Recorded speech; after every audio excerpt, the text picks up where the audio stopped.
আসসালামু আলাইকুম। কেমন আছেন সবাই? আশা করি ভালো। এইমাত্র একটা খবর আসলো যে জুলাই আগস্ট অভ্যুত্থানে আহত কোরআনের হাফেজ হাসান তিনি মারা গিয়েছেন। ইন্না লিল্লাহি ওয়া ইন্না ইলাইহি রাজিউন। আগামীকাল শহীদ মিনার সকাল ৯টায় সম্ভবত ওনার জানাজা অনুষ্ঠিত হবে।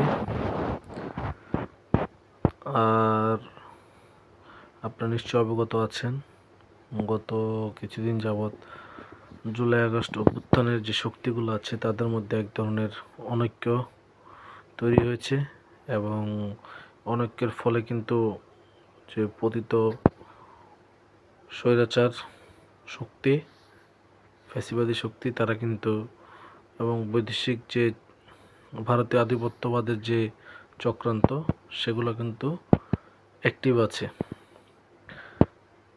তো গত 2 দিন আমরা যে বিষয়টা দেখলাম যে সেনাপ্রধান ওনার বক্তব্য এবং বক্তব্যের ফলে যে আবার পাল্টা একটা রিয়াকশানে দেখলাম এবং প্রধান উপদেষ্টা ডক্টর মোহাম্মদ ইউনূস উনি পদত্যাগের কথা বলেছেন এবং পরিস্থিতি ঠিক না হলে পদত্যাগ করতে পারেন, এই ধরনের কথাও তিনি উপদেষ্টা পরিষদে বলেছেন। তো তার পরবর্তী সময়ে এনসিপির জনাব মোহাম্মদ নাহিদ এবং আরও 2-1জন ছাত্র উপদেষ্টা এবং ছাত্রনেতা তার সাথে কিন্তু দেখা করেন। এখন তারপরে যে পরিস্থিতি, এরপরে এটা নিয়ে সারাদিন গুঞ্জন চলছে। তো এই বিষয়গুলোতে এবং সর্বশেষ আরেকটা নিউজ, সেটা হলো যে অসমর্থিত সূত্রে যেটা জানা গেছে, সোশ্যাল মিডিয়ার বিভিন্ন নির্ভরযোগ্য ব্যক্তিবর্গের স্ট্যাটাসে যে প্রধান উপদেষ্টার সাথে বেগম খালেদা জিয়া, তারপর জামায়াতের আমির ডক্টর মোহাম্মদ শফিকুর রহমান এবং একটা চ্যানেলে এই প্রধান যে সেনাবাহিনীর প্রধান তার সাথে আলাপ হয়েছে দেশের স্থিতিশীলতার লক্ষ্যে এবং বর্তমান সরকারের একজন অন্যতম গুরুত্বপূর্ণ ব্যক্তি ফয়েজ মোহাম্মদ তৈয়ব তিনিও একটা স্ট্যাটাস দিয়েছিলেন যে প্রধান উপদেষ্টা ডক্টর মোহাম্মদ ইউনূস পদত্যাগ করছেন না এবং এটি বিভিন্ন পত্রিকায় নিউজ হয়। পরবর্তী তিনি আবার সেই স্ট্যাটাসটা সংশোধন করে লিখেছেন যে এটা তার একান্ত ব্যক্তিগত মত। তো এখন পর্যন্ত যে পরিস্থিতি মনে হচ্ছে এবং সবার যে প্রত্যাশা, এবং তাতে ডক্টর ইউনূস মনে হচ্ছে যেন আপাতত পদত্যাগ করবেন না, কারণ সকলেই এই বিষয়ে মোটামুটি একমত যে তিনি যদি এই মুহূর্তে সরে যান তাহলে এক ধরনের সংকট তৈরি হতে পারে। তবে আসলে যত অসহযোগিতা থাকুক বা যেটাই থাকুক, আসলে একটি বিষয় যেটা অনেককে হতাশ করেছে, শুনতে খারাপ লাগলেও, যে উনি দেশের সর্বোচ্চ ব্যক্তি বর্তমানে। তো ওনার পর্যায়ে একজন লোক এই ধরনের আর কি পদত্যাগ করতে চাওয়া দায়িত্বের মাঝখানে রেখে মনে হয় না এটা উনি করবেন, এবং এটা খুব বেশি ভালো দেখা যায় না। আর তাহলে জাতি সংকটে পড়বে, হয়তো সাময়িক ওনার সুবিধা হবে, কিন্তু ইতিহাস কিন্তু সর্বসময় এই পরিস্থিতি মনে রাখবে। আচ্ছা, তো এখানে কিছু বিষয় অত্যন্ত খেয়াল করার একটা বিষয়, আমরা আগেও বারবার বলার চেষ্টা করেছি যে এই যে অনাস্থা বা যে পরিস্থিতি তৈরি হলো, এই পরিস্থিতি তৈরি হওয়ার কথা ছিল না। এখানে সরকারের আজকে যেমন রেজানা চৌধুরী উনি বললেন, উপদেষ্টা মহোদয় উনি বললেন যে সরকার 3টা কাজ মূলত, একটা হলো বিচার, সংস্কার এবং নির্বাচন। শুধুমাত্র নির্বাচন করতে ওনারা আসেননি। তো এক্ষেত্রে যদি এখন প্রশ্ন করে যে, বা আমরা যেটা বলতে চাই বা যেটা সাধারণত আমরা জানি যে নির্বাচনকালীন যে সরকার, সেটা 3 কি 4 মাসের জন্য হয়, 90 বা 120 দিনের জন্য। কিন্তু ওনারা তো আসলে 3 থেকে 4 মাসের জন্য না, ওনারা ইতিমধ্যে 10 মাস পার করে ফেলেছেন বা 10 মাস চলছে। তো এই ক্ষেত্রে ওনারা 10 মাসে ওনাদের পারফরমেন্স কী সংস্কার করেছেন, তারপরে কি ওনারা বিচার করেছেন, নির্বাচনের ক্ষেত্রে বা কী এগিয়েছেন, এই বিষয়গুলো তো আসলে আপনার অবশ্যই প্রশ্নের দাবিদার রাখে। এবং একজন নাগরিক কিন্তু তার ক্ষমতাকে প্রশ্ন করবেই করবে। এখন হয়তো দেশের পরিস্থিতি একরকম, কিন্তু আজ হোক কাল হোক একটা নির্বাচন আজ হোক বা বিভিন্ন চক্রান্ত করে পরবর্তীতেও হোক, সে প্রশ্ন কিন্তু কাউকে ছাড়বে না। ইতিহাসের দায় কিন্তু এত সহজে মুক্তি মেলে না ইতিহাসের দায় থেকে।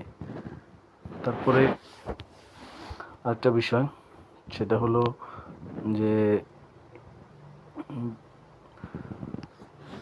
বর্তমানে যেই অনৈক্য চলছে তাতে কিন্তু বিভিন্ন পক্ষপাতিত্বের অভিযোগও কিন্তু এক ধরনের অনৈক্যের কারণ বলা চলে। যেমন একটা ইন্টারেস্টিং বিষয় হলো, আজকে কিন্তু মানবজমিন পত্রিকা এসেছে যে প্রধান উপদেষ্টা ডক্টর মোহাম্মদ ইউনূসের সাথে গত 4 দিন যাবৎ বিএনপি চেষ্টা করে দেখা করতে পারেন এই সংকটের বিষয়ে আলাপ করার জন্য, এবং জামায়াতের আমির ডক্টর শফিকুর রহমান তিনি যে সর্বদলীয় বৈঠকের ডাক দিয়েছেন সে বিষয়েও সেখান থেকে কোনো রেসপন্স করা হয়নি। এবং আরেকটা ইন্টারেস্টিং বিষয়, তিনি যখন পদত্যাগের কথা বললেন তখন কিন্তু সেখানে তারা গিয়ে তার সাথে দেখা করেছেন সাবেক ছাত্র উপদেষ্টা, বর্তমান ছাত্র উপদেষ্টা এবং বিভিন্ন ছাত্র নেতা, কিন্তু আর কেউ কিন্তু সেইখানে দেখা করেননি বা দেখা করতে পারেননি। এক্ষেত্রে বিষয়টা হলো যে আসলে এক্সেসটা কাদের প্রতি। আরেকটা বিষয় খেয়াল রাখতে হবে, যেহেতু দেখুন একটা অভ্যুত্থানের শক্তি সবাই একসাথে ছিল এক জিনিস, কিন্তু যখন আপনি রাজনৈতিক মাঠে নামবেন, যখন আপনি খেলতে নামবেন, তখন কিন্তু আপনাকে ফুটবল খেলায় গোল দিতে হবে না।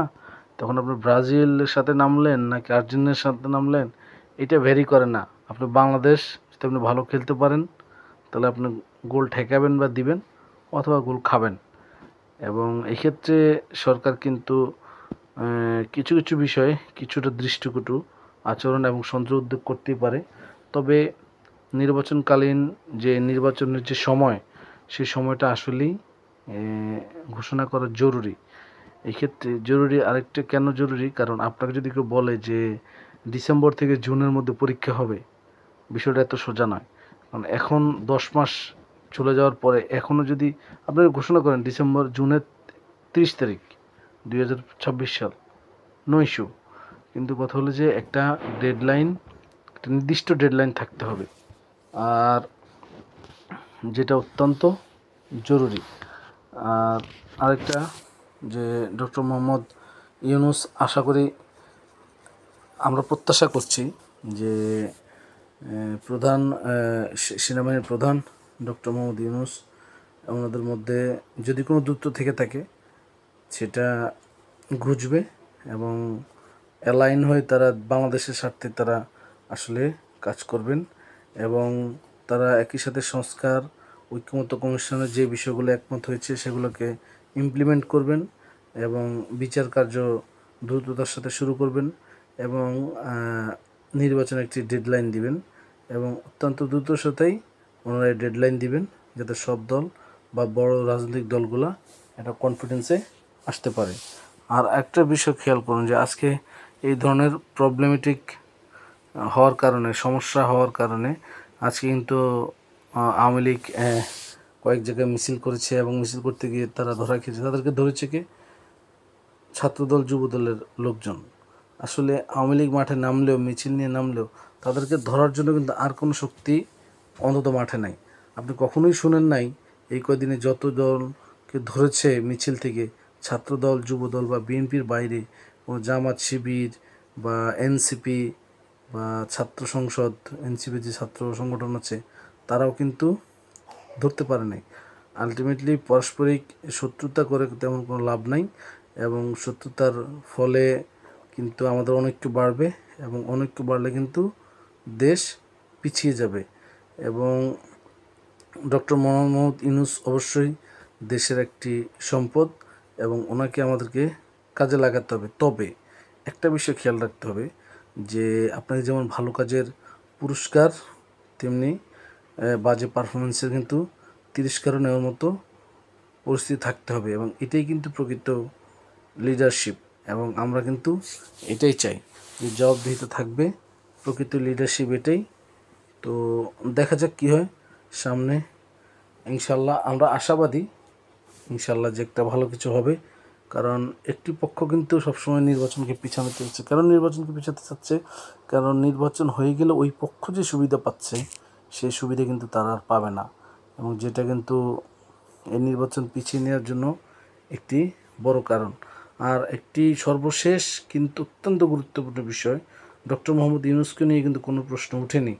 রাজনৈতিক দলগুলো এবং বিভিন্ন সংবাদ যে সোর্স আছে যা বা বিভিন্ন অনুসন্ধানী সাংবাদিক আছেন, তারা কিন্তু প্রশ্ন তুলেছেন সরকারের মধ্যে আদিলুর রহমানকে নিয়ে, তারপরে ছোটন গং যারা আছেন তাদেরকে নিয়ে, তারপরে নিরাপত্তা উপদেষ্টা ডক্টর মোহাম্মদ খলিলকে নিয়ে।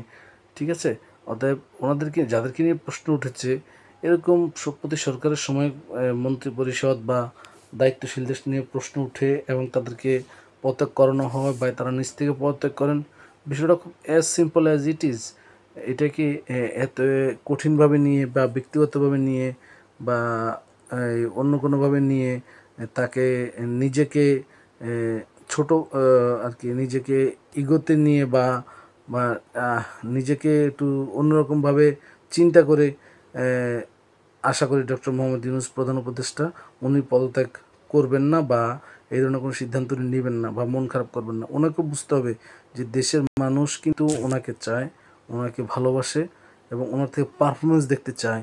অর্থাৎ দেশের মানুষ যেহেতু ওনাকে ভালোবাসে, ওনাকে চায়, সেহেতু ওনার প্রতি প্রত্যাশা আছে। যেহেতু গত 16-17 বছর তেমন কোনো কিছুই মানুষের পূরণ হয়নি, গণতান্ত্রিক কোনো আশা আকাঙ্ক্ষা মানুষের পূরণের, তেমন ওনাকে চায়।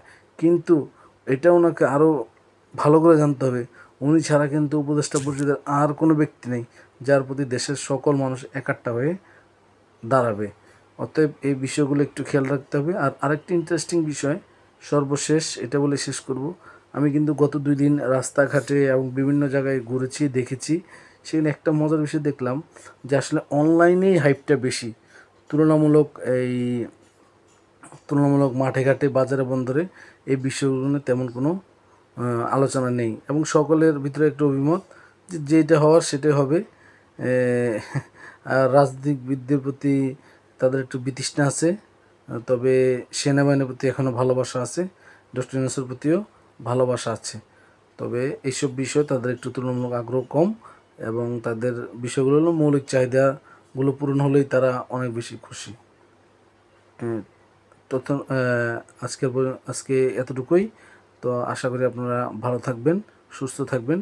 ইনশাআল্লাহ নেক্সট কোনো বিষয়ে হয়তো আবার কথা হবে। আসসালামু আলাইকুম ওয়া রাহমাতুল্লাহি ওয়া বারাকাতুহু।